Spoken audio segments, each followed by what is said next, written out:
Hello and welcome to this synopsis of Noughts and Crosses by Mallory Blackman, adapted for the stage by Dominic Cook. If you are using this text for exam purposes, make sure you're looking at resources for the right version of the text you're using. This video will be a synopsis of the Royal Shakespeare Company version, adapted from the novel into a play.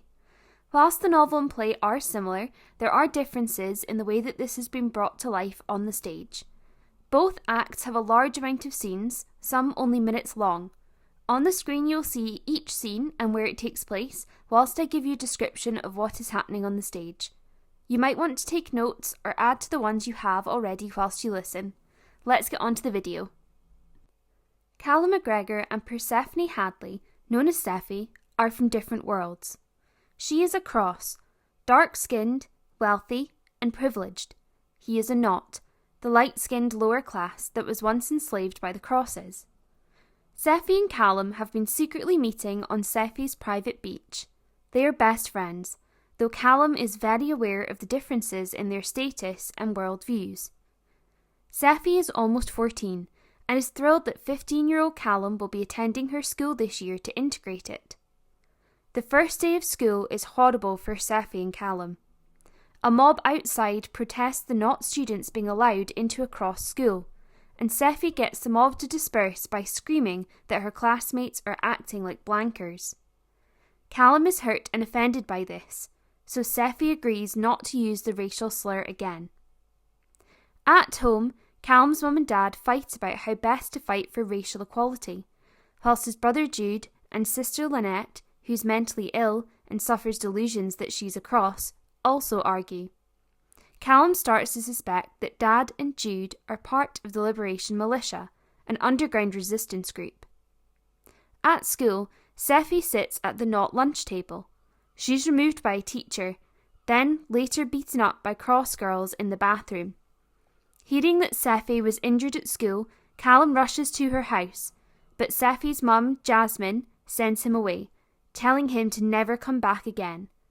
Sephi isn't aware Callum has visited and feels abandoned by him. After an especially heated argument between Jude and Lynette, Ryan McGregor explains to his sons that Lynette is the way she is because she was beaten nearly to death by a group of Nought men who found out she was dating a cross.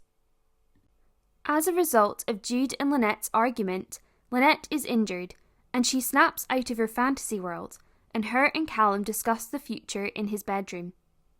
Callum and Sephi meet up again on the beach, and Callum explains that he tried to visit Sephi but was sent away.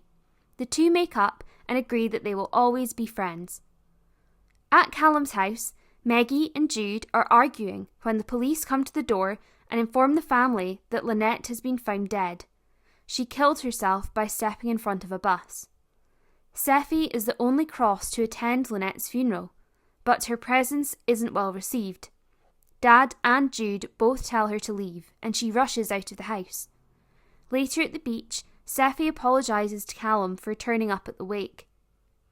When Callum returns home, he discovers that Ryan and Jude have been going to secret meetings held by the Liberation Militia. Ryan refuses to let Callum come along and insists he has to stay in school instead. A few days later, Callum and Sephi agree to meet at the Dundale shopping centre, but when Ryan forbids Callum from going, he is suspicious. Suspecting the worst, Callum races for the mall and drags Sephi out, just before a bomb explodes, killing many people. Maggie sees the news about the explosion and realises Jude and Ryan were involved. She orders Ryan to leave the house. Act 2. Sephi sees on TV that Ryan has been charged with terrorism and murder. Minnie believes that the whole McGregor family should be punished, and her and Sephi discuss Jasmine's heavy drinking, which is becoming more evident to them. Mr. Stanhope, a very good solicitor, tells Maggie that he will take on Ryan's case. Ryan's legal fees are paid by an anonymous benefactor whom Callum believes to be Sephi. At Sephi's house, her father Kamal wants her to take part in a family photo shoot for PR and to prove that they are a united front. Sephi begins to drink her mother's wine and refuses to take part. At Heathcroft High School, Mr. Corsa tells Callum he is suspended during the trial, and he decides never to come back. He knows that Heathcroft will never accept a knot like him. Speaking to the audience, Seffi relates her struggles with her family, and we learn she is now drinking every night. Callum is questioned in the trial, and he feels it has been unfair. Jasmine tells Seffi to put on nice clothes as they are going somewhere. Seffi, however, is shocked to find out they were going to witness Ryan's execution. Ryan, however, is given a last-minute reprieve and does not hang. Instead, the governor commutes his sentence to life in prison.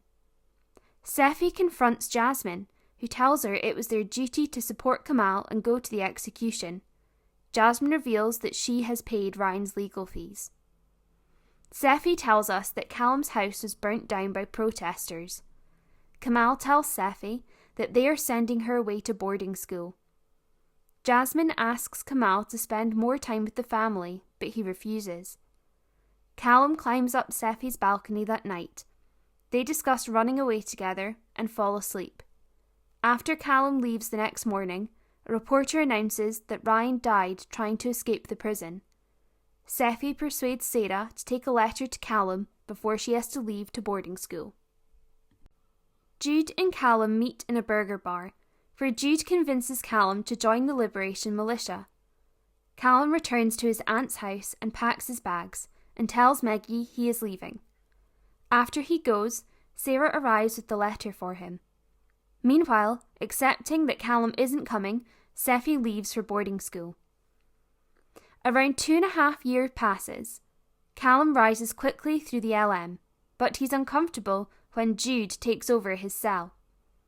Jude shares that their next task is to kidnap Seffi Hadley, who's come home from boarding school for the first time. Callum sends Seffi a letter, asking her to meet at their special place. Seffi goes to the beach, but Callum is there with his LM cell to kidnap Seffi and extract a ransom out of Mr. Hadley. The cell takes Seffi to a remote house, where Jude makes Callum prove his loyalty to the LM by tasking Callum with cutting Seffi's finger, smearing the blood on a shirt, and filming Seffi reading the demands for her father. The rest of the LM go to collect the ransom, whilst Callum guards Seffi. Whilst they are alone, Seffi talks to Callum, who realises that his hatred was something he used to survive, not really a part of him. He admits to Seffi that he loves her, and they make love. Jude returns and fights with Callum while Seffi escapes. Jude, Morgan, and Callum chase Seffi through the forest, but Callum finds her and tells her how to escape. They kiss and part ways. Kamal issues a report outside the hospital that Seffi has been found unconscious and that one of her kidnappers was killed and one was captured. Callum and Seffi meet on the beach and discuss Seffi's pregnancy. Police ambush them and take Callum. Later, in Callum's prison cell, he asks the guard, Jack, to take a letter to Seffi for him. Kamal offers Callum a deal to save his life, but he refuses, wanting his unborn child to live. Callum is hanged, and with his last breath, he tells Seffi he loves her.